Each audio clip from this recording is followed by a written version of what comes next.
اللہ تعالیٰ نے داؤد علیہ السلام کے معجزات کا ذکر فرمایا ہے، یعنی پہاڑوں کا ان کے تابع ہونا، پہاڑوں اور پرندوں کا ان کے ساتھ مل کے تسبیح پڑھنا، اور جنگ سے حفاظت کے لیے ان کا زرہ بنانا، اسی طرح ہوا کو سلیمان کے تابع کرنا علیہ السلام، اور جو ان کے حکم سے ان کے تخت کو ہوا میں اڑا کر لے جاتی تھی، اور جنات کو ان کے تابع کرنا، وہ ان کے حکم سے کام کرتے تھے۔ جنات بھی، جن بھی تابع ہوتے ہیں اللہ کے نبیوں کے۔ جب نبی پاک طائف سے واپس آئے تھے تو حضور پریشان تھے، تو جنوں کی جماعت نے آ کے کلمہ پڑھا، کہا یا رسول اللہ اگر وقتی طور پر انسان نہیں مانتے تو ہم تو حاضر ہیں نا، ہمیں کلمہ پڑھا دیں۔ جن رسول اللہ کے غلام بنے۔ تو حضرت سلیمان کا تخت بھی ہوا میں اڑتا تھا۔ کبھی کسی زمانے میں لوگ اس پر اعتراض کرتے تھے کیسے اڑ سکتا ہے، جب سے جہاز اڑنے لگ گیا ہے نا، اب سائنسدانوں نے اس پہ اعتراض کرنا چھوڑ دیا ہے، باقی بھی ساری چیزوں پہ چھوڑ جائیں گے آہستہ آہستہ۔ انسان سے مجبوری میں کوئی کام ہو جائے تو وہ تو معاف ہوتا ہے، لیکن وہ کہے کہ میں بھول گیا تھا، میرا دھیان نہیں رہا تھا، مجھے یاد نہیں رہا تھا، تو یہ غفلت ہے۔ تو غافل اب جب آپ ہو جاتے ہیں تو پھر غفلت انسان کو روز بروز زیادہ غافل کرتی جاتی ہے۔ مال کماتے کماتے مقصد مال نہیں بنانا، دولت حاصل کرتے کرتے محبت دولت کی نہیں دل میں پیدا کرنی، بال بچے، گھر بار، مکان، اس کے پیچھے بھاگتے بھاگتے ایسا نہ ہو کہ پلٹ کر دیکھیں تو ہمارا بہت سا روحانی، فکری اور ذہنی نقصان ہو چکا ہو۔ بہت سارے لوگ ہم میں سے ایسے ہیں جو الحمدللہ مقصود نہیں دولت کو بناتے، جن کا مقصود رزق حلال ضرور ہے، لیکن وہ اس کو اپنے ذہن پہ سوار نہیں کرتے، صرف دولت کی ہو کے زندہ نہیں ہے، وہ اللہ کے بندے بن کے زندہ ہے، رسول اللہ صلی اللہ علیہ وسلم کے غلام بن کے فخر محسوس کرتے۔ دولت کی طرف جتنی زیادہ ہماری توجہ ہو گئی ہے اور مال کی جانب جتنا زیادہ ہمارا ذہن ہو گیا، سارے رشتے مال میں تلنے لگ گئے، ہر چیز کو اسی عینک سے دیکھا جانے لگا ہے۔ اللہ تعالیٰ نے قرآن مجید میں ارشاد فرمایا کہ یا ایھا الذین آمنوا لا تلھکم اموالکم ولا اولادکم عن ذکر اللہ، اے ایمان والو تمہارا مال اور تمہاری اولاد تمہیں اللہ کے ذکر سے کہیں غافل نہ کر دے۔ اولاد بھی تمہاری ہے، مال بھی تمہارا ہی ہے، رہے گا بھی تمہارے پاس، لیکن اس کی موجودگی میں غافل نہ ہو جانا، غافلوں جیسی زندگی نہ بتانا۔ جو لوگ سڑک کو منزل بنا لیتے ہیں وہ رستے میں رہ جاتے ہیں۔ سڑک جو ہوتی ہے وہ راستہ ہوتی ہے، منزل نہیں ہوتی۔ یہ جو رزق ہے، دولت ہے، مال ہے، اولاد ہے، یہ تو سارا رستہ ہے اللہ کی طرف جانے کا، کہ تھوڑا سا رزق حلال کمائیں، کمر سیدھی ہو جائے، اور پھر ہم اپنے رب کریم کی عبادت کریں۔ ہم رزق حلال کمائیں تاکہ ہم ہاتھ پھیلانے سے بچیں، اور ہم اللہ کے بندوں کی ضروریات کا خیال کریں، دین کے کاموں میں اپنے آپ کو مشغول کریں، کچھ نہ کچھ اپنا حصہ پیش کریں۔ یہ مقصود تھا، یہ منزل نہیں، یہ تو صرف ایک رستہ تھا۔ ہم نے اب کیا کیا ہے کہ یہی چیز ہماری منزل بن کے رہ گئی ہے۔ رات پیسے گننا، سویرے اٹھ کے پھر گننا شروع کر دینا، پیسوں میں رشتوں کو تولنا، پیسے کے ساتھ ہی اپنے آپ کو ہر وقت لگائے رکھنا، الجھ کے رہ گئے ہیں لوگ، الجھ کے، اور پھر کوئی بندہ جیت نہیں رہا۔ ہمارے دادا بھی یہی کہتے تھے کہ کچھ پیسے کمانے ہیں تاکہ بچے پال لوں، یہ کہتے کرتے چلے گئے۔ ہمارے ابا بھی یہی کہتے تھے، پھر اس کے بعد ہم نے بھی یہی بولنی شروع کر دی ہے، تو جیتا تو کوئی بھی نہیں، جیتا تو کوئی بھی نہیں۔ مال کو ضرور حاصل کرے۔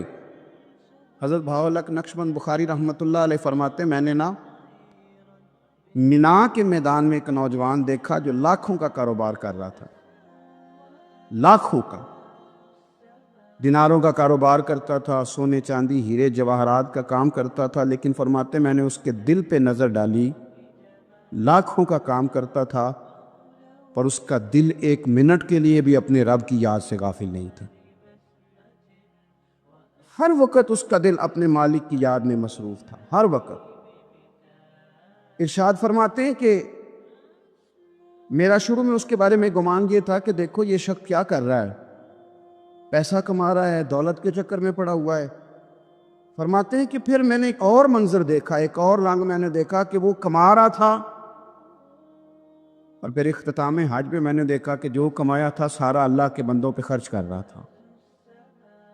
آپ اور میں، ہم نے دیکھنا صرف یہ ہے کہ کہیں ایسا تو نہیں ہے کہ دولت میں الجھ گئے۔ بہت سارے لوگوں نے یہ کہا تھا، ہم سنتے تھے جب کوئی آدمی جانے لگتا تھا نا پردیش پیسہ کمانے کے لیے، تو وہ کہا کرتا تھا کہ میں ملک سے باہر جا رہا ہوں، 2 4 5 سال لگا کے آؤں گا، واپس آ کے پھر یہاں میں نے کوئی کام کرنا ہے، تھوڑے سے پیسے کماؤں تاکہ یہاں نہ پھر میرا سلسلہ کوئی بن جائے۔ وہ 3 سال لگانے گئے تھے پر 30 گزر گئے ہیں، لوٹ کے واپس کوئی نہیں آئے۔ وہ 4 سال کا کہہ کے گئے تھے پر سال 40 ہو گئے، لوٹے نہیں۔ کیوں نہیں لوٹے؟ اس لیے کہ پہلے مفاد چھوٹا تھا، خیال یہ تھا کہ تھوڑے سے پیسے آ جائیں گے، بچوں کا خرچہ چلنے لگ جائے، فیسیں پوری ہونے لگ جائیں، اور مجھے کسی سے مانگنا نہ پڑے، تو بس پھر میں کامیاب ہوں۔ یہ طے کیا تھا۔ اس کے فوراً بعد پھر جب باہر گئے تو خیال آیا کہ نہیں، صرف پنکھے کا نہیں، اے سی کا بل بھی دینا پڑے گا۔ پھر تھوڑا اور آگے بڑھے تو خیال آیا کہ چھوٹی گاڑی پہ گزارا نہیں ہوتا، بڑی گاڑی نہ لے لیں۔ پھر خیال آیا کہ بڑی گاڑی لی ہے تو یہ تو اندر کھڑی نہیں ہوتی، سامنے والا پلاٹ مل جائے تو ذرا گراج اچھا بن جائے گا۔ پھر الجھتے الجھ گئے دوستو۔ پھر نہ مالک حقیقی کی جانب وہ نظر جو ہماری ہونی چاہیے تھی نہ رہی۔ ذوق سے نماز پڑھتے تھے، پھر ہماری نمازیں مختصر ہو گئیں۔ ہم سویرے اٹھ کے ذوق سے قرآن پاک پڑھتے تھے، پھر وہ وقت بھی ہمارا دفتر کی تیاری میں لگ گیا۔ رات درود شریف پڑھتے تھے، لیکن وہ بھی سارا ہمارا حساب کتاب میں وقت گزر گیا۔ ہم نے یہ سمجھا ہی نہیں کہ دولت کارخانہ نہیں دیتا، دولت سیٹ صاحب نہیں دیتے، دولت آپ کو آپ کی فیکٹری نہیں دیتی، دینے والے تو رب کریم کی ذات ہے۔ تو جہاں سے آنا تھا وہاں توجہ دینی چاہیے تھی کہ جہاں صرف ایک سبب تھا، ذریعہ تھا۔ حضرت اویس کرنی رضی اللہ تعالیٰ عنہ، ہمارے صوفیاء میں ایک لفظ بولا جاتا ہے فقر بوزر، یعنی کچھ لوگ ایسے ہیں جو سیدنا ابو ذر غفاری رضی اللہ تعالیٰ عنہ کے طریقے پہ چلتے ہیں۔ ایک لفظ بولا جاتا ہے فقر بوزر، کچھ لوگ فقر بوزر کے قائل تھے، اسی مزاج کے قائل تھے حضرت سیدنا اویس کرنی رضی اللہ تعالیٰ۔ ان کے ذہن میں ایک بات بیٹھ گئی تھی کہ یار دینے والا اللہ ہے، دینے والا عزت بھی اللہ دے گا، رزق بھی اللہ دے گا۔ بلکہ امام غزالی رحمۃ اللہ علیہ نے تو حدیث لکھی ہے، آپ فرماتے ہیں کہ نبی پاک صلی اللہ علیہ وسلم نے فرمایا جس نے بندوں سے عزت تلاش کی رب اسے رسوا کر دے گا۔ جو سیاست کر کے عزت حاصل کرنا چاہتا ہے، جو اس طرح کا ماحول بناتا ہے کہ میں کوئی ایسے کام کروں کہ لوگ میری واہ واہ کریں، لوگوں سے عزت کا حصول کرنے والے کو رسوا کر دیا جاتا ہے۔ عزت در اصل وہی ہے جو رب کریم عطا فرماتا ہے۔ میرے عزیز دوستو، آپ اپنی توجہ، دل کی توجہ، روح کی توجہ اپنے مالک کی جانب جب کر لیتے ہیں، غفلت کا پھندا اتار دیتے ہیں، اور ہر وقت غلبہ رکھنا پیسوں کا، ہر وقت اسی میں سوچنا، اسی میں محو ہو جانا، پھر آپ کا ذہنی نقصان ہوتا ہے۔ پھر آپ کی روح جو ہوتی ہے وہ بے چین رہنے لگتی ہے۔ پھر ایسے بھی غریب دیکھے جن کے پاس پیسے ہیں، پیسوں کے علاوہ کوئی شے بھی نہیں۔ پھر ایسے بھی تنگ دست دیکھے کہ جن کے پاس جائیدادیں بڑی ہیں پر ان کے پاس رات کو سکون سے سونے کے لیے وقت کوئی نہیں۔ عزیز بھائی، حضرت اویس کرنی رضی اللہ تعالیٰ عنہ کی ملاقات ہو گئی حضرت حرم بن حیان کے ساتھ، یہ بھی تابعی ہیں۔ تو حضرت حرم بن حیان رحمۃ اللہ علیہ کہتے ہیں یہ نا ہم تو خیر بڑی ساری باتیں سنتے ہیں تو نصیحت نہیں نہ حاصل کرتے، ویسے بھی یہ دور تقریریں کرنے، تقریریں سننے کا ہے۔ جو عمل کرنے والے لوگ تھے ان کا کیا طریقہ تھا کہ وہ 1-2 جملے کافی تھا، علم و بس کری ہو یار، وہ ایک کوئی حرف تینوں درکار، جملہ ایک بھی تیرے لیے کافی ہے، لیکن شرط یہ ہے کہ تو عمل کا ارادہ رکھتا ہو، تیرا خیال ہو کہ عمل کرنا ہے۔ وہ لوگ نا مختصر سی باتیں کرتے، مختصر سی نصیحتیں کرتے، لیکن وہ اخذ جلدی کرتے، اس میں سے اپنے لیے خیر جلدی تلاش کرتے۔ حضرت حرم بن حیان کی ملاقات ہوئی حضرت اویس کرنی رضی اللہ تعالیٰ عنہ کے ساتھ، تو حضرت حرم بن حیان کہتے ہیں میں نے عرض کی حضور میں کسی ملک میں جا کے رہنا چاہتا ہوں، کہیں سکونت اختیار کرنا چاہتا ہوں، یہاں سے ہجرت کرنا چاہتا ہوں، تو مجھے کوئی آپ مشورہ دے میں کہاں جاؤں؟ تو فرماتے ہیں کہ میں نے جب یہ سوال کیا تو حضرت اویس کرنی نے مجھے اشارہ دیا، فرمانے لگے ملک شام چلا جا۔ کہتے میں نے اگلا سوال کیا حضور وہاں جا کے کاروبار کیا کروں گا، رہوں گا کیسے، کھاؤں گا کہاں سے؟ تو فرماتے ہیں حضرت اویس کرنی نے رومال اٹھایا، کندھے پہ رکھا اور چلنے لگے۔ میں نے کہا حضور آپ نے سوال کا جواب ہی نہیں دیا۔ تو فرمانے لگے جس دل کو ابھی تک یہی یقین نہیں آیا کہ روزی کون دیتا ہے، اسے میں نصیحت کیا کروں؟ میں تجھے نصیحت کروں جسے آج تک یہی نہیں پتا کہ روزی کون دیتا ہے؟ تو ابھی تک اپنے دل کو پکا ہی نہیں کر پایا کہ روزی رب دیتا ہے؟ او خدا کے بندے کیا نصیحت کروں تجھے؟ تو ابھی تک یہاں اڑا ہوا ہے۔ تیرا جو توکل ہے وہ مضبوط ہونا چاہیے، تیرا بھروسہ اپنے رب کی ذات۔ تو غافل ہو گیا اللہ سے، تو نے اسباب پر بھروسہ سارا کرنا شروع کر دیا۔ اسباب اختیار کیے جاتے ہیں، بھروسہ رب کریم پہ کیا جاتا ہے۔ ہماری جو غفلت ہے نا وہ بھلا کیوں ہوئی ہے؟ وہ اس لیے ہوئی ہے کہ پیسے کسی کو بھی برے نہیں لگتے، پتہ نہیں ان میں کیا کشش ہے۔ یہ نہ آپ کسی جگہ بھی ان کا نام لے لیتے ہیں، یہ کسی جگہ بھی آ جاتے ہیں تو یہ برے لگتے ہی نہیں۔ یہ جناب بڑی بڑی فقیری کا دعویٰ کرنے والے اور لوگوں کو طریقت اور تصوف کا درس دینے والے، ان کو بھی یہ اچھے لگتے ہیں۔ یہ تو جناب جو لوگوں کو کہہ رہے ہیں فقیر ہو جاؤ فقیر ہو جاؤ، وہ خود امیر ہوتے جا رہے ہیں۔ یہ پتہ نہیں ان میں کیا ایسا خاص۔ ہمارے ایک استاد تھے تو مزاج میں بڑی ظرافت تھی، حالانکہ بڑے اللہ والے بندے تھے، تو بات بڑی وہ دل لگی کی کیا کرتے تھے۔ تو ایک دن ہم نے پوچھا استاد جی خوشبو کون سی اچھی لگتی ہے؟ کہنے لگے بیٹا جو پیسوں میں سے آتی ہے وہ مجھے بڑی اچھی لگتی ہے، اس لیے کہ ملتے کم ہیں۔ ہمارا نا جب اس طرح کا ذوق بن جاتا ہے نا، آپ مزاج بنا لیتے ہیں پیسوں کا۔ لوگ سمجھتے ہیں کہ غریبی کا ڈر شاید زیادہ ڈر ہے، لیکن کبھی آپ دروازہ رسول پہ جائیں نا تو حضور نے تو کوئی اور ڈر بیان کیا ہے۔ حضرت ابو عبیدہ بن جراح رضی اللہ تعالیٰ عنہ بحرین سے نا مال لے کے آئے بہت سارا، حضور نے بھیجا، جزیہ لینے گئے، یا مال غنیمت کا کچھ مال تھا، آپ لے کے مسجد میں آئے تو لوگوں کو پتہ چل گیا کہ آج مال آیا ہے۔ اب سب کو حصہ ملتا تھا اس میں سے، بدریوں کو زیادہ ملتا تھا، باقی لوگوں کو بھی ملتا تھا۔ تو فجر کی نماز کے بعد لوگ گھروں کو جایا کرتے تھے، لیکن آج پتہ چلا نا مال آیا ہے۔ تو یہ سیاستہ میں حدیث موجود ہے، سب لوگ مسجد میں بیٹھے رہے۔ حضور علیہ السلام نے فرمایا تمہیں پتہ چل گیا مال آیا ہے؟ عرض کی حضور ہاں۔ فرمایا تمہیں بانٹنے لگے ہیں، دینے لگے ہیں۔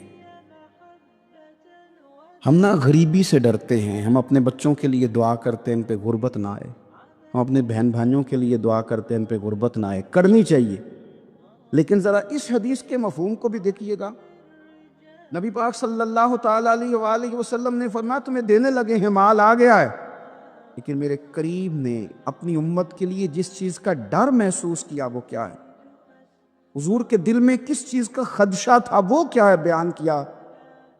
حضور فرمانے لگے لوگو مجھے تم پر غربت کا ڈر نہیں، یہ ڈر نہیں کہ تم غریب ہو جاؤ گے، بلکہ مجھے تو ڈر ہے کہ تم پر دولت پھیلا دی جائے گی، تم زیادہ مالدار ہو جاؤ گے۔ خوف غریبی کا نہیں، خوف تمہارے مال کا ہے۔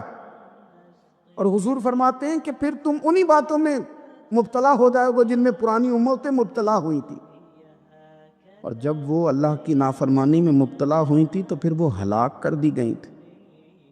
مجھے ڈر ہے، مجھے ڈر ہے۔ ہاں جہاں دولت آتی ہے وہاں سستی بھی آتی ہے، جہاں دولت آتی ہے وہاں معاذ اللہ عیاشی بھی آتی ہے، جہاں دولت زیادہ آ جاتی ہے وہاں پھر لوگ ہر چیز کو دولت میں تولنے لگتے ہیں۔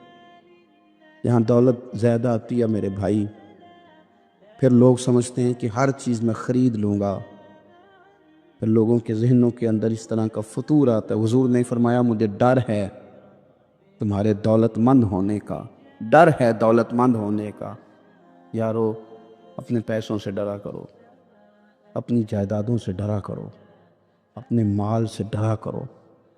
وہ ہم نے جو بڑے بڑے محلات تعمیر کرنے شروع کیے ان سے ڈرا کرو، اس لیے کہ حضور نے فرمایا مجھے ڈر ہے۔ حضرت ابوبکر صدیق رضی اللہ تعالیٰ عنہ تشریف فرما تھے۔ ہمارے نا بچے بہت زیادہ آسانی مانگتے ہیں۔ اقبال نے کہا لہو مجھ کو رلاتی ہے جوانوں کی تن آسانی۔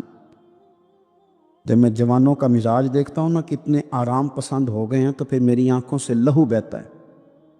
لہو مجھ کو رلاتی ہے جوانوں کی تن آسانی، ان کا وجود اتنا آسانی کا ماحول لینا چاہتا ہے، ذرا سی بھی کوئی تکلیف آپ دیکھ لیں، لائٹ بند ہو جائے تو مصیبت کھڑی ہو جاتی، کسی جگہ چند منٹ کے لیے آدھے گھنٹے کے لیے ٹریفک بند ہو جائے تو مثلاً کیا ہو جائے گا، لیکن یہ کہ طبیعتوں میں تلخی، اور جب وہ گاڑیاں آہستہ آہستہ چلتی ہیں تو ایک دوسرے سے آگے بڑھنے کی وہ شدت، وہ ہمارے مزاج میں ایک دوسرے کے بارے میں دل میں بڑے بڑے جملے، کیوں؟ اس لیے کہ ہماری طبیعت آسانی پسند ہے، ذرا سی بھی کوئی رکاوٹ ہم نہیں برداشت کرتے، تھوڑی دیر کے لیے ٹھہرنا پڑ جائے ہمارے لیے بڑا مشکل کام ہے۔ حضور علیہ الصلوۃ والسلام نے ارشاد فرمایا اگر تم اللہ تعالیٰ سے اس طرح ڈرو نا جس طرح ڈرنے کا حق ہے، تو تم ایسا علم جان لو گے کہ جہالت ہی ساری ختم ہو جائے گی۔ خوف خدا اگر پیدا ہو گیا تو اللہ تعالیٰ تمہیں علم بھی عطا کر دے گا، تمہیں معرفت کا نور ملے گا۔ یہ ہے وہ علم لدنی جو انسان کو پھر اللہ کی عطا سے مل جاتا ہے۔ فرمایا اگر اللہ سے ڈرو گے تو رب ایسا علم تمہیں دے گا کہ جہالت ختم ہو جائے گی۔ اور نبی اکرم صلی اللہ تعالی علیہ وسلم نے فرمایا اگر تم اپنے رب کو کما حقہ پہچان کر دعا مانگو گے نا تو تمہاری دعاؤں سے پہاڑ بھی ہل جایا کریں گے۔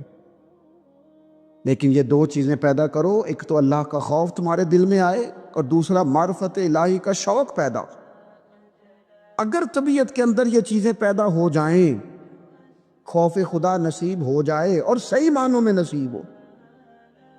آج کل بڑا لوگ کہتے ہیں اللہ سے ڈر، پر دوسروں کو جب مال خرید رہے ہوتے ہیں پھر کہتے ہیں اللہ کا خوف کر، اور جب بیچ رہے ہوتے ہیں تو جب کسی کو پیغام دین دے رہے ہوتے ہیں تو کہتے ہیں اللہ کا خوف کر، اور جب تیرے تک بات پہنچتی ہے تو پھر معاملہ ختم ہو گیا۔ میں ذمہ داری سے کہتا ہوں یہ جو کچھ ہمارے ہاں ہوتا ہے نا، عوام سے ڈر کے، عالمی میڈیا سے ڈر کے، قوم سے ڈر کے، اس سے آدھے کام بھی اگر رب سے ڈر کے کرے تو قوم کا بھی بھلا ہو جائے گا، لوگوں کا بھی نفع ہو جائے گا۔ اگر آدھا کام بھی ڈر کے کیا جائے، کچھ تھوڑا سا اپنے دل میں خشیت، اللہ کا خوف، جن لوگوں کا یہ تصور بن گیا تھا نا کہ رب کے سامنے کھڑے ہونا ہے، منہ دکھانا ہے مالک کو، جن کا یہ تصور بن گیا تھا بچ گئے تھے۔ ہم دنیا میں جینے کے لیے سارا کچھ کرتے ہیں، رب رسول کو منہ دکھانے کے لیے نہیں کرتے۔ جن کا یہ تصور بن جاتا ہے نا تو رب کہتا ہے وَلِمَنْ خَافَ مَقَامَ رَبِّهِ جَنَّتَانِ، فرمایا جو میرے سامنے کھڑے ہونے سے ڈرے گا میں اسے 2 جنتیں عطا کروں گا۔ وہ سمجھ جائے، اس کے لیے 2 جنتیں ہو جائیں گی۔ نبی پاک علیہ السلام نے فرمایا تیری آنکھ سے اگر اتنا آنسو نکل گیا نا اللہ کے خوف سے، جتنا مکھی اور مچھر کا پر ہوتا ہے، بڑا روتے ہیں لوگ، میں نے روتے دیکھے ہیں، دولت کے لیے، دنیا کے لیے، دوستوں کی بے وفائی پر، اپنے بچوں کی نافرمانی پر، پیسے نہیں ہیں تو رو پڑے، فلانے نے مجھے تنگ کیا تو رو پڑے۔ لوگوں کے لیے روتے ہیں، انسانوں کے لیے روتے ہیں، رب کے لیے رو کے دیکھ کتنا رونا ہے۔ حضور فرمانے لگے جتنا مکھی اور مچھر کا پر ہوتا ہے نا، اگر اتنے آنسو رب کے خوف سے تیری آنکھ سے نکل گئے تو حضور فرماتے ہیں جس طرح بھینس کے تھنوں سے نکلا ہوا دودھ دوبارہ تھنوں میں نہیں نہ جاتا، اگر کوئی اتنا بھی رو پڑا جتنا مکھی اور مچھر کا پر ہوتا ہے تو اس بندے کو اللہ دوزخ میں داخل نہیں کرے گا۔ شرط کیا ہے؟ اللہ کے خوف سے، رب کے خالصتاً اللہ کے خوف سے۔ اور تھا لوگوں کو اللہ کا خوف، رب کے سامنے کھڑا ہونا ہے تو ڈرتے تھے۔ حضرت عمر کا جب آخری وقت آیا تھا تو اپنے بیٹے سے کہا تھا مجھے اٹھا کے زمین پہ رکھ دو، میں اپنی پیشانی زمین پہ رکھ کے اپنے رب سے معافی مانگوں۔ حضرت عثمان غنی جیسے لوگ جب قبر کو دیکھ لیتے تھے تو پھر تڑپ کے ان کی ساری داڑھی آنسوؤں سے بھر جاتی۔ حضرت مولا علی شیر خدا رضی اللہ تعالیٰ عنہ نماز کی نیت باندھنے لگتے تو وجود کانپتا، راشا طاری ہو جاتا۔ علی آپ تو شیر ہیں میدانوں کے، ہزاروں لاکھوں تلواروں کے بیچ کبھی نہیں لڑکھڑائے، لیکن یہاں رب کی بارگاہ میں آتے کانپ کیوں گئے؟ تو فرمانے لگے تمہیں پتہ نہیں کس کی بارگاہ میں حاضر ہونے لگا ہوں؟ اس سے ڈر آتا ہے، مالک کے حضور آ گیا ہوں، ڈر آتا ہے، ڈرتے تھے۔ میرے نبی پاک علیہ السلام نے فرمایا اللہ کا خوف یہ دانائی ہے، یہ حکمت ہے۔ اور صحیح بخاری میں لفظ ہیں، نبی پاک صلی اللہ تعالیٰ علیہ وسلم نے فرمایا ایک شخص تھا، بخاری مسلم میں موجود ہے، ایک بندہ تھا، اسے نہ بڑا ڈر آتا تھا کہ رب جب سوال پوچھے گا تو میں نے کیا جواب دینے ہیں۔ اور ہمیں ہمارے نبی پاک علیہ السلام نے فرمایا بھی ہے، حضور نے فرمایا رب تم سے نہ 5 سوال پوچھے گا قیامت کے دن اپنے سامنے کھڑا کر کے۔ ساری تیاری لائق بچے بھی جب کر لیتے ہیں نا پیپر دینے کی، ذہین بچے ساری تیاری کر کے نا تو کمرہ امتحان میں جاتے ہوئے پھر بھی ڈرتے اور کہتے حضرت صاحب دعا کرنا میرا پیپر ہے۔ بچہ لائق بھی ہے، محنتی بھی ہے، تیاری بھی، لیکن ڈر آتا ہے۔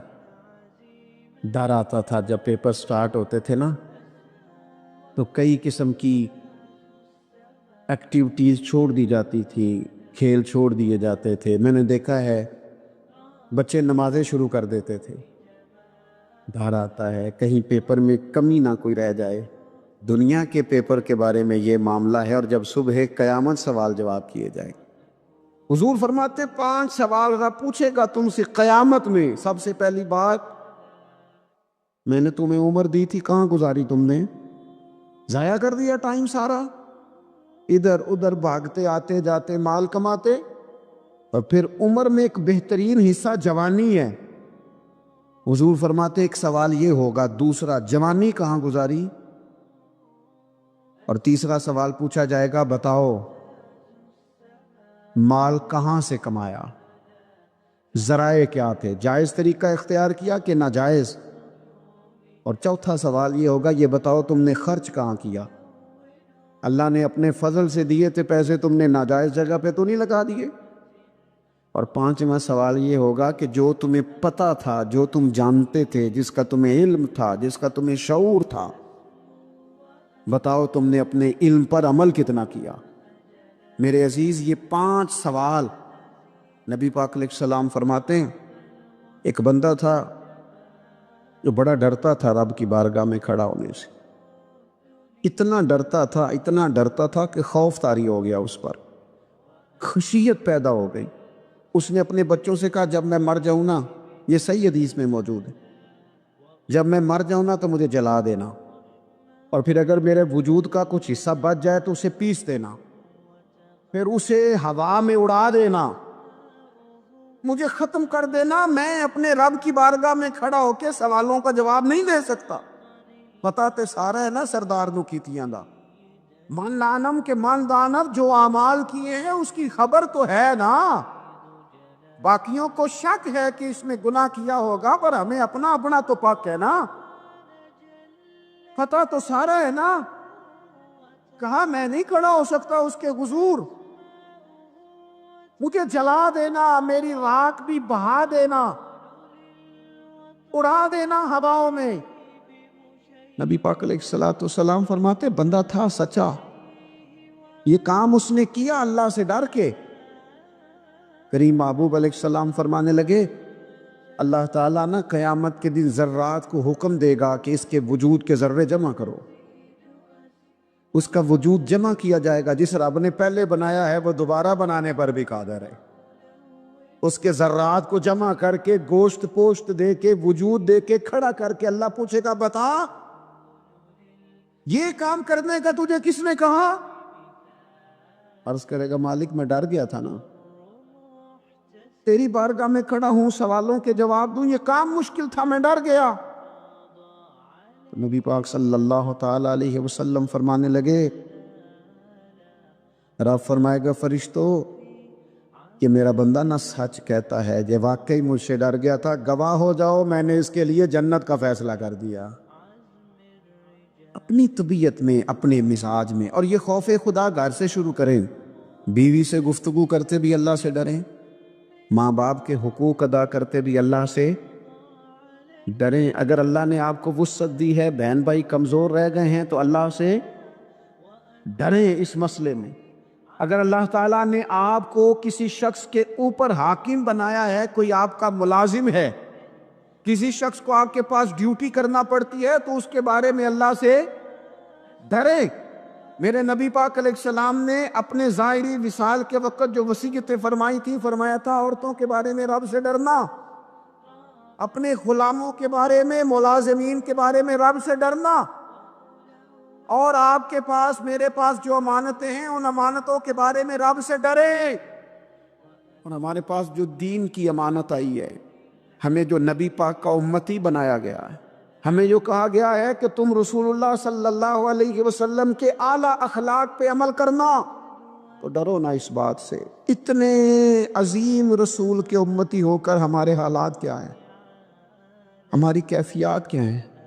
آپ یقین کریں، زندگی گزر گئی لوگوں کی روتے پر دنیا داری کے لیے، گھر کے حالات کے لیے، اپنی عزت کے لیے۔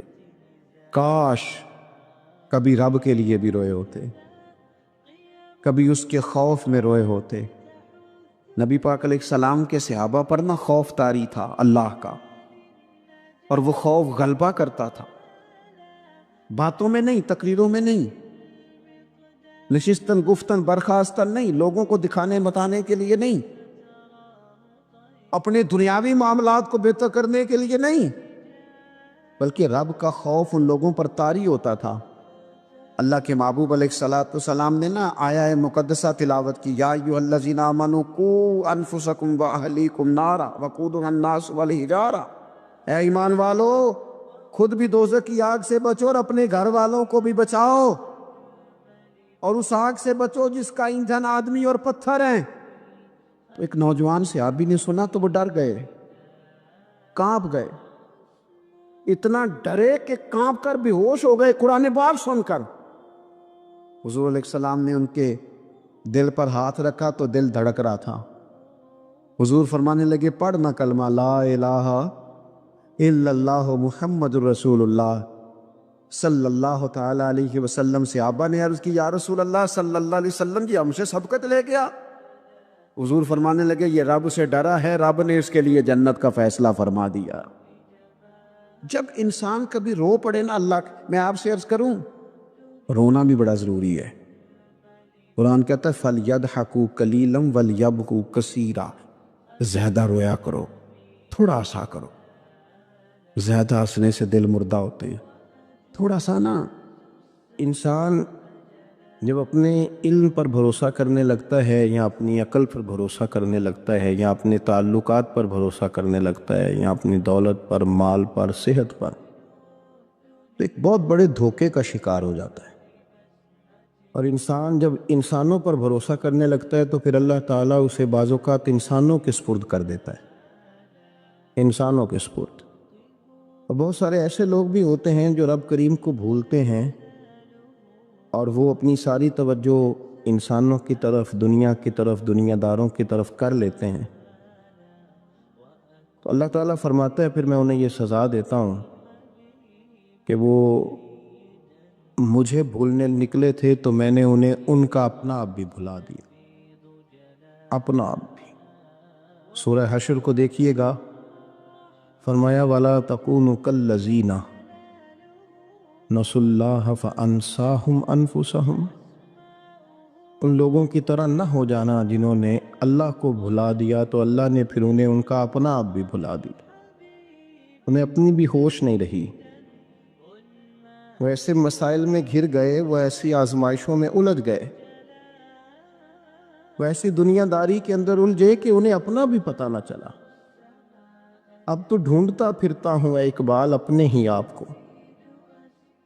اب تو ڈھونڈتا پھرتا ہوں اے اقبال اپنے آپ کو، آپ ہی گویا مسافر آپ ہی منزل ہوں میں۔ جب انسان خدا فراموش ہوتا ہے تو خود فراموش ہو جاتا ہے۔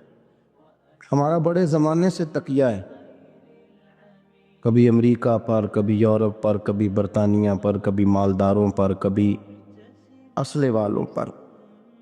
اس کا نقصان یہ ہوا کہ اپنا کوئی وجود نہیں رہا، اپنا کوئی نظریہ نہیں رہا، اپنی کوئی سوچ نہیں رہی۔ ایسے محسوس ہوتا ہے کہ کوئی منشور نہیں، کوئی دستور نہیں، لگام منہ میں ہے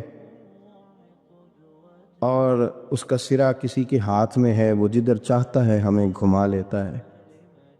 اللہ فرماتے ہیں یوں نہ ہو جانا کہ تم رب کو بھلا دو اور پھر تمہیں اپنا آپ بھی بھول جائے۔ اولئک ھم الفاسقون، فرمایا یہ وہ لوگ ہیں جو نافرمان ہیں اللہ کے، یہ نافرمان ہے۔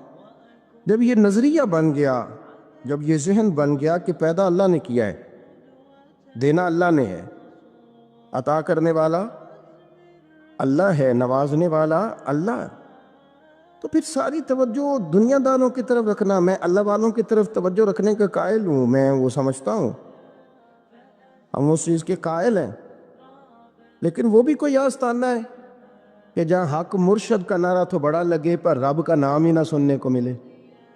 یہ بھی کوئی بات ہوئی کہ جہاں یہ تو نعرہ زور سے لگے کہ جیوے جیوے مرشد جیوے، لیکن استغفار کا درس ہی نہ ملے، یا ہر وقت یہ بتایا جائے کہ یہاں آ گئے تو بچ گئے۔ کیسے بچیں گے؟ میرے رسول پاک علیہ السلام کا دروازہ سب سے بڑا دروازہ ہے، حضور کا دروازہ سب سے بڑا دروازہ ہے، لیکن میرے دوستو یاد رکھنا، نبی پاک علیہ السلام نے بھی لوگوں کو جب رستہ دکھایا ہے تو رب کریم کا رستہ دکھایا ہے، اللہ کا رستہ دکھایا، اللہ کریم کا رستہ دکھایا، لوگوں رب کی طرف توجہ کرائی۔ داتا صاحب رحمۃ اللہ علیہ نے کشف المعجوب کے اندر لکھا ہے کہ صوفیاء کا ایک گروہ ایسا گزرا ہے جو ملامتی کہلاتے ہیں، ان کو لوگ برا کہیں تو وہ خوش ہوتے ہیں، وہ سمجھتے ہیں جب لوگ تنقید کرتے ہیں تو نفس پہ بوجھ پڑتا ہے، جب کوئی دل توڑتا ہے تو اللہ کی بارگاہ میں رونا آسان ہو جاتا ہے۔ ایک گروہ گزرا ہے صوفیاء کا، وہ پسند کرتے ہیں اس چیز کو، یہ بہت زیادہ تعریف، توصیف، نعرے، شور، یہ بعض اوقات نفس کے تکبر کا سبب بنتا ہے۔ آپ ملاحظہ کر لیں، حضرت ابوبکر صدیق رضی اللہ تعالیٰ عنہ سے یہ سلسلہ چلا ہے، کس قدر زیادہ تانے تھے ان کے لیے، کتنی زیادہ آزمائش تھی ان کے لیے، کتنا زیادہ پریشانی کا سامان تھا، لوگ کیا کچھ کہتے تھے، اور پھر یہ سلسلہ تمام صحابہ کے لیے اسی طرح رہا۔ آپ لوگ جن لوگوں کی تعریف کرتے ہیں یہ ضروری نہیں کہ باقی بھی سارے ان کی تعریف کرتے ہوں۔ امام علی مقام سیدنا امام حسین رضی اللہ تعالیٰ عنہ کا ہم دن مناتے ہیں، پوری امت مسلمہ امام حسین رضی اللہ تعالیٰ عنہ کی عظیم قربانی کی یادگار مناتی ہے، تو سارے کلمہ گو تو ایسا نہیں کرتے۔ آج بھی ڈھیروں لوگ ہیں جو تانا دیتے ہیں، اس کو سیاسی جنگ کہتے ہیں۔ دین کے لیے یہ جو آزمائش رہی، یہ جو تانا رہا، یہ جو تنقید رہی، یہ اس کا حسن رہا، یہ چیز اس کو نکھارتی ہے، یہ اس کے اندر تازگی پیدا کرتی ہے۔ جب آپ کو راہ دین میں کوئی برا کہتا ہے تو آپ کے لیے وہ چیز مزید حسن کا سامان پیدا کرتی ہے، آپ کے لیے مزید بہتری ہوتی ہے۔ داتا صاحب رحمۃ اللہ تعالیٰ علیہ نے خود لکھا ہے، داتا صاحب فرماتے ہیں کہ ایک طریقت کا ایک مسئلہ میرے لیے بن گیا تھا۔ روحانی سفر انسان کر رہا ہوتا ہے نا، جب بڑے اچھے اس کے اوراد و وظائف چل رہے ہوتے ہیں، عبادات چل رہی ہوتی ہیں، تہجد میں بوجھ نہیں ہوتا اس کے لیے اٹھنا، تلاوت قرآن پاک صحیح کر رہا ہوتا ہے، اگر مراقبے پہ بیٹھا ہے تو صحیح بیٹھا ہوتا ہے، اس کے اسباق صحیح چل رہے ہوتے ہیں، کئی دفعہ رکاوٹ آ جاتی ہے، اس کی کوئی نہ کوئی وجہ ہوتی ہے، یہاں تو کہیں غلطی ہو جاتی ہے، یا انسان کوئی ایسی بھول کر بیٹھتا ہے جس کے نتیجے میں بریک لگ جاتی ہے۔ داتا گنج بخش علی حجویری رحمۃ اللہ تعالیٰ علیہ ارشاد فرماتے ہیں کہ میرا طریقت کا کوئی مسئلہ بن گیا، روحانی سفر جو میں طے کر رہا تھا۔ آج کل تو خیر سارے لوگ طے کر کے بیٹھے ہوئے نا، ہم سارے سفر، ہم تو مسافر ہے ہی نہیں، ہم نے تو مکمل کر لیا سفر۔ ہم تو گفتگو کرتے ہیں تو ایسے لگتا ہے کہ جیسے طریقت کے اماموں میں ہمارا نام لکھا جائے گا۔ بالکل ہم کوئی ماحول ہی نہیں ایسا کہ کوئی سیکھے، کوئی پوچھے، کوئی سوال کرے، کوئی آگے بڑھنے کی کوشش کرے، مزاج نہیں رہا ہمارا۔ تو داتا صاحب کہتے ہیں میں ایک روحانی مسئلے میں الجھ گیا تھا، تو میں نے بڑے اوراد کیے، وظائف پڑھے، بڑا میں نے اللہ اللہ کی، بڑا کچھ کیا، جو ممکن تھا میں نے کیا، کئی مزارات پر حاضری بھی دی، صدقات و خیرات بھی کیے، لیکن وہ میرا مسئلہ حل نہیں ہوتا تھا۔ وہ ایسا مسئلہ تھا جو الجھ گیا، مجھ سے حل نہیں ہو رہا تھا۔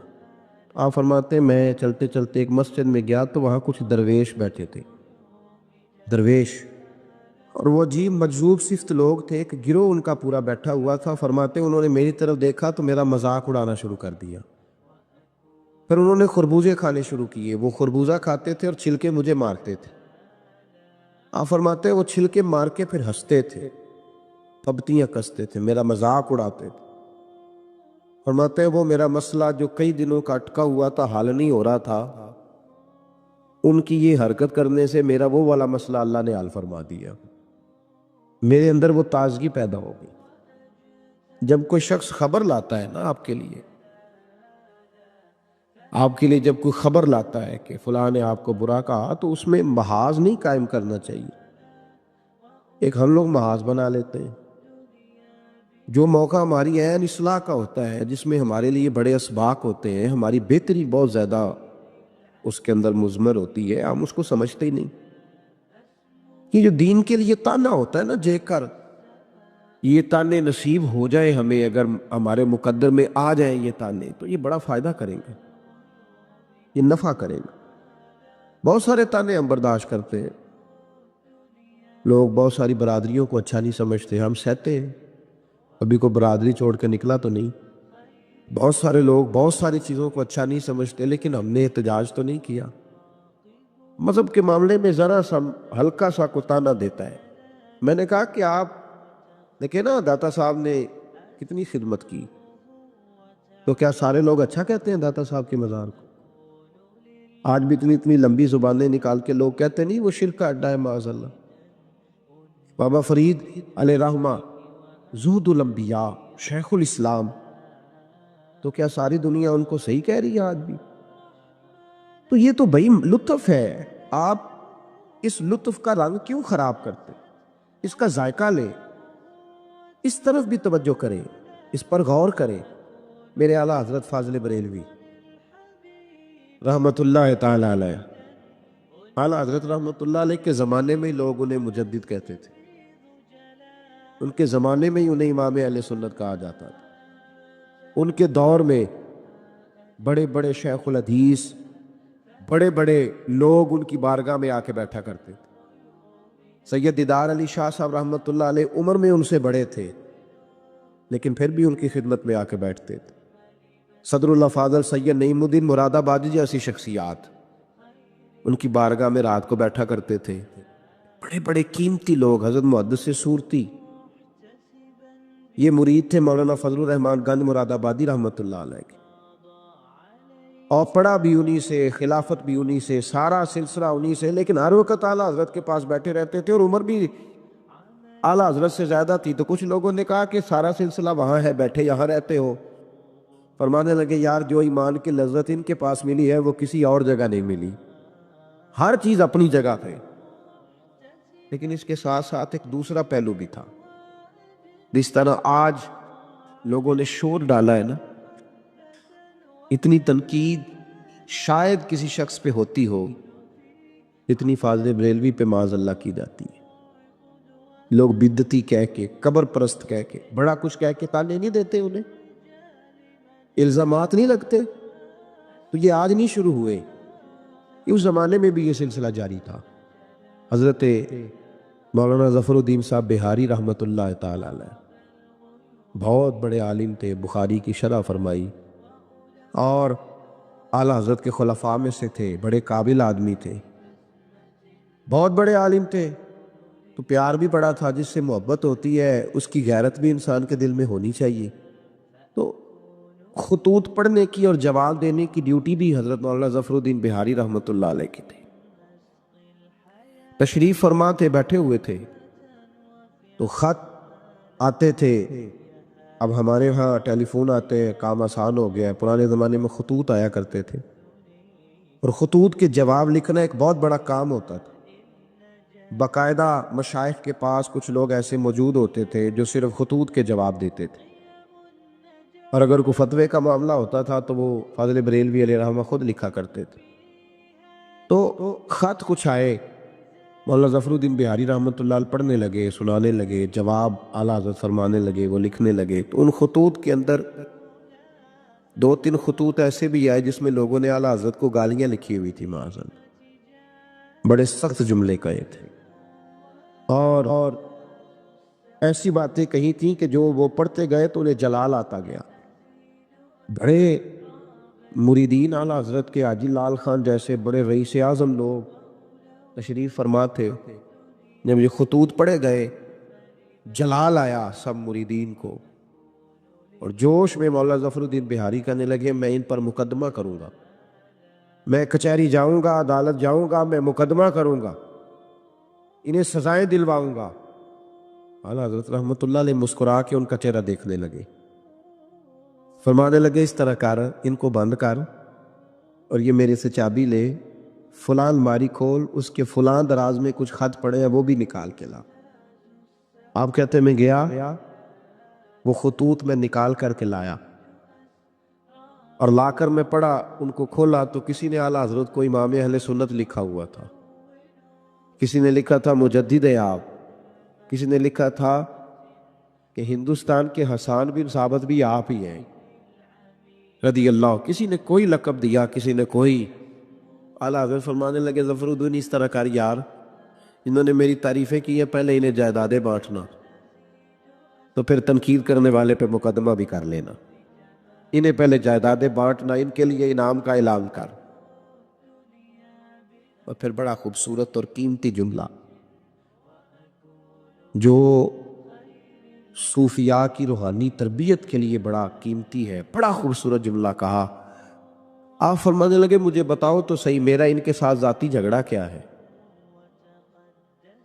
یہ جو مجھے گالیاں دیتے ہیں، میرا جھگڑا کیا ہے ان کے ساتھ؟ کوئی زمین کا میرا ان کے ساتھ لین دین کا معاملہ؟ کیا جھگڑا ہے؟ جھگڑا یہ ہے کہ یہ کہتے ہیں جیسا علم نبی پاک کو ہے ویسا جانوروں پاگلوں سب کو ہے، تو میں انہیں کہتا ہوں تم کفر بکتے ہو۔ یہ کہتے ہیں لاٹھی تو فائدہ دیتی ہے، محمد اور علی تو اتنا فائدہ بھی نہیں دیتے، تو میں انہیں کہتا ہوں تم کفر بکتے ہو۔ یہ کہتے ہیں اللہ جھوٹ بول سکتا ہے معاذ اللہ، تو میں کہتا ہوں تم کفر بکتے ہو۔ یہ کہتے ہیں حضور کے بعد بھی کوئی نبی آئے تو ختم نبوت میں فرق نہیں پڑتا، تو میں کہتا ہوں تم کفر بکتے ہو۔ یہ کہتے ہیں گدھے بیل کا خیال آئے تو نماز نہیں ٹوٹتی، نبی پاک کا آ جائے تو ٹوٹ جاتی ہے۔ تو فرمایا میں انہیں کہتا ہوں میرا ان کے ساتھ جھگڑا کیا ہے؟ یہ بس جھگڑا ہے۔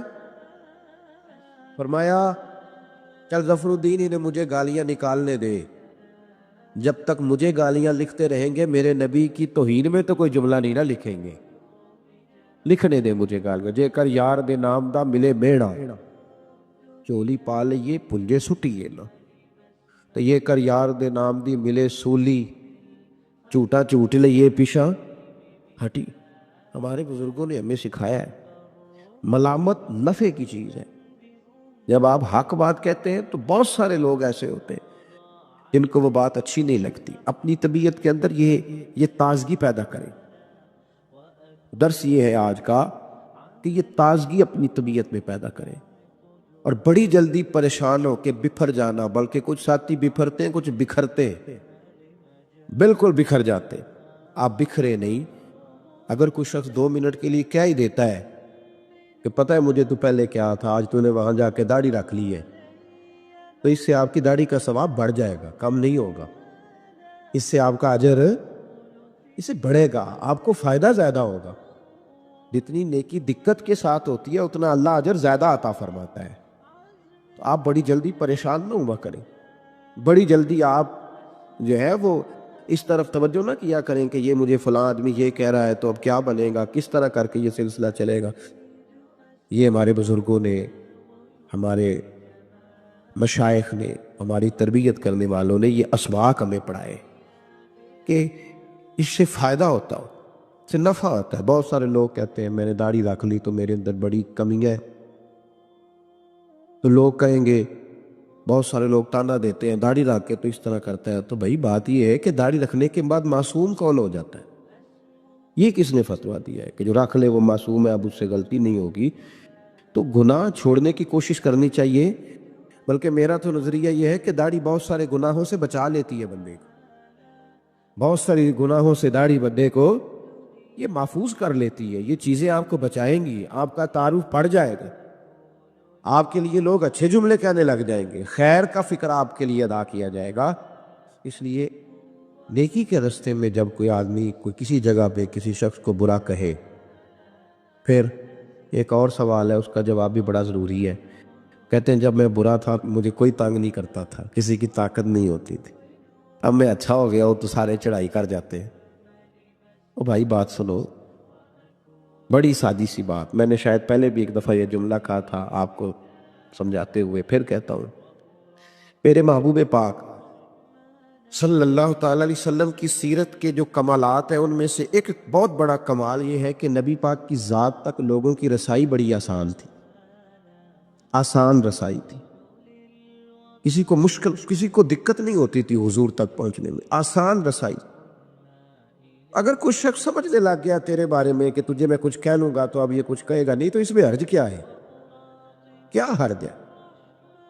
اور ایک نسخہ اور دے رہا ہوں، اس پہ بھی عمل کر کے دیکھیں. ایک ہوتا ہے کسی کے ساتھ لڑائی کرنا، وہ 2 منٹ کی ہوتی ہے. آپ کو کسی نے کچھ کہا، جواب میں آپ نے 2-3 باتیں کی تو یہ 2 منٹ کی جنگ ہے، یہ ختم ہو گئی. اس سے آپ کو سکون نہیں ملے گا، اور اگر آپ سزا دینا بھی چاہتے ہیں تو سامنے والے کو سزا نہیں ملے گی. لیکن اگر سامنے والے نے سخت جملہ کہا اور آپ نے مسکرا کے اسے دیکھا اور پھر آپ نے خاموشی اختیار فرمائی، آپ تو خوش ہو کے گھر آ جائیں گے، وہ ساری رات سو نہیں سکے گا. اس کے لیے مشکل بن جائے گی کہ میرے ساتھ اس نے کر کیا دیا ہے، کیا کر دیا اس نے میرے ساتھ، کیا اس نے کر دیا میرے ساتھ. حضرت سلیمان علیہ السلام اللہ کے ایک بہت بڑے نبی تھے. اللہ نے انہیں ایسی طاقت دی تھی کہ جن، ہوا اور جانور بھی ان کی بات سمجھتے تھے اور ان کی بات مانتے تھے. ایک دن کیا ہوا، ایک دن حضرت سلیمان اپنی بڑی سینا کے ساتھ جنگل سے گزر رہے تھے. ان کی فوج میں انسان بھی تھے، جن بھی تھے اور بہت سارے پرندے بھی. راستے میں ایک چینٹی نے دوسری چینٹیوں سے کہا، جلدی بل میں چھپ جاؤ، سلیمان کی فوج آ رہی ہے، کہیں ہم کچل نہ جائیں. حضرت سلیمان نے یہ بات سن لی اور مسکرا دیے. انہوں نے اللہ کا شکر ادا کیا اور اپنی فوج کو روک کر کہا، رکو، پہلے ان چھوٹی چھوٹی چینٹیوں کو جانے دو، کسی کو تکلیف نہیں ہونی چاہیے. اس سے کیا سیکھ ملتی ہے؟ بڑا انسان وہی ہوتا ہے جو چھوٹوں کا خیال رکھے. ہر جانور کی جان کی اہمیت ہے. اللہ کی دی ہوئی نعمتوں پر ہمیشہ شکر کرنا چاہیے.